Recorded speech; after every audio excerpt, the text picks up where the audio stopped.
News GVMC కొత్త మేయర్గా పీలా శ్రీనివాసరావుకు అవకాశం ఇచ్చింది టీడీపీ. శ్రీనివాసరావుకి మేయర్ అభ్యర్థిగా బీ ఫామ్ ఇచ్చారు విశాఖ జిల్లా టీడీపీ అధ్యక్షులు గండి బాబ్జీ. రేపు ఉదయం 11 గంటలకు జీవీఎంసీ కౌన్సిల్ హాల్లో శ్రీనివాసరావును మేయర్గా ఎన్నుకోనున్నారు కార్పొరేటర్లు, ఎక్స్ అఫీషియో సభ్యులు.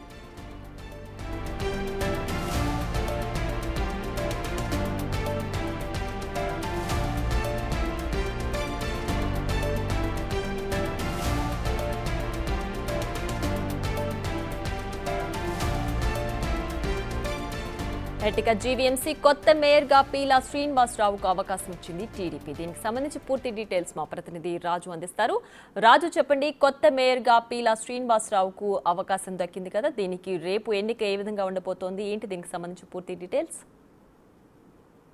వైసీపీకి చెందిన జీవీఎంసీ మేయర్కి అవిశ్వాస తీర్మానం పెట్టిన తర్వాత టీడీపీ కూటమి అవిశ్వాస తీర్మానం నెగ్గింది. అయితే అటు ఎవరు కాబోయే మేయర్ అని ఇప్పటి వరకు ఒక సందిగ్ధత అయితే ఉంది. ముందు నుంచి కూడా పీలా శ్రీనివాసరావు పేరు ప్రచారంలో ఉంది. ఎందుకంటే అవిశ్వాస తీర్మానం పెట్టడానికి మొత్తం అంతా కూడా ముందుండి, అంటే అటు డబ్బులు ఖర్చు పెట్టే విషయం దగ్గర నుంచి మొత్తం ఆ కార్పొరేటర్ని మొబిలైజ్ చేసే వరకు కూడా పీలా శ్రీనివాసు ముందుండి వ్యవహారాన్ని నడిపించాడు. దీనికి అటు ఎమ్మెల్యేలు గణబాబు పూర్తి స్థాయిలోనూ, అదేవిధంగా టీడీపీ రాష్ట్ర అధ్యక్షుడు పల్లా శ్రీనివాసు ఆ వ్యవహారాన్ని చక్కబెట్టినటువంటి విషయం తెలిసిందే. అయితే ఈ నెల 19వ తేదీన అవిశ్వాస తీర్మానం పెట్టిన తర్వాత కోరం 74 ఉండడం, 75 మందితో అవిశ్వాసాన్ని టీడీపీ కూటమి నెగ్గినటువంటి నేపథ్యంలో నిన్న కూడా ఆ డిప్యూటీ మేయర్ జియాని శ్రీధర్ని అవిశ్వాస తీర్మానం పెట్టి జియాని శ్రీధర్ని కూడా అటు డిప్యూటీ మేయర్గా దించేసినటువంటి పరిస్థితి ఉంది. ఇప్పుడు ఈ రెండు పదవులకు సంబంధించి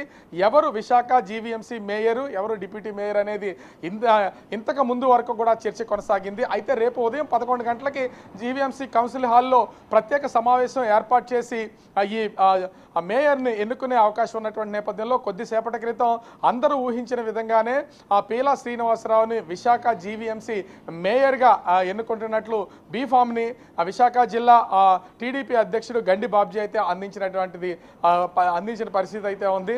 మొత్తానికి పీలా శ్రీనివాస్ గత ఎన్నో సంవత్సరాల నుంచి టీడీపీలో పనిచేస్తూ ఉన్నారు. దాదాపుగా 1994 సంవత్సర కాలంలో టీడీపీ అంటే విశాఖ జిల్లా అర్బన్ జిల్లా అధ్యక్షుడిగా కూడా పనిచేసినటువంటి అనుభవం ఉంది. ఇంత సీనియర్ నాయకుడికి ఇప్పటి వరకు సరైన పదవి రాలేదు. ఖచ్చితంగా విశాఖ మేయర్ అవ్వాలనే కోరిక అయితే పీలా శ్రీనివాసరావులో ఉంది. ఈ నేపథ్యంలోనే ఇప్పుడు టీడీపీ అధిష్టానం, ముఖ్యంగా అటు చంద్రబాబు, లోకేష్తో పాటుగా పవన్ కళ్యాణ్ దీన్ని ఏకగ్రీవంగా ఆమోదించినటువంటి నేపథ్యంలో పీలా శ్రీనుని అంటే విశాఖ జీవీఎంసీ మేయర్గా ఎన్నుకుంటున్నట్లుగా ఇప్పటికే ప్రకటన విడుదలైంది.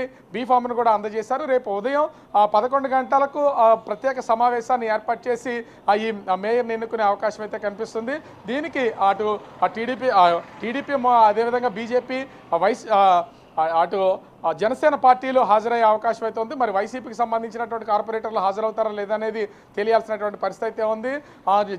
విశాఖ జిల్లా జాయింట్ కలెక్టర్ మయూరి అశోక్ మొత్తం అంతా కూడా పర్యవేక్షణ చేస్తున్నారు. దీనికి కావాల్సినటువంటి అన్ని ఏర్పాట్లు చేస్తున్నారు. ఎవరిని కూడా అంటే సెల్ ఫోన్లు ఒకవేళ తీసుకొచ్చిన మీడియాకి అనుమతి లేకుండా వచ్చినటువంటి కార్పొరేటర్లు, ఎక్స్ అఫీషియో మెంబర్స్ మొత్తం అందరూ కూడా ఖచ్చితంగా ఐడి కార్డు తీసుకుని రావాలనే ఆదేశాలు జారీ చేసినటువంటి పరిస్థితి ఉంది. మొత్తానికి చూస్తే విశాఖ మేయర్ పదవిని అటు వైసీపీ నుండి అది చేజిక్కించుకుని ప్రస్తుతం అయితే టీడీపీ కైవసం చేసుకుంది. ఈ నేపథ్యంలోనే పీలా శ్రీనివాసరావు ప్రస్తుతం జీవీఎంసీ మేయర్గా రేపొద్దున పేటానేకే ప్రమాణ స్వీకారం చేయనున్న పరిస్థితి అయితే కనిపిస్తోంది. Priya. Right Raju, thanks for the updates.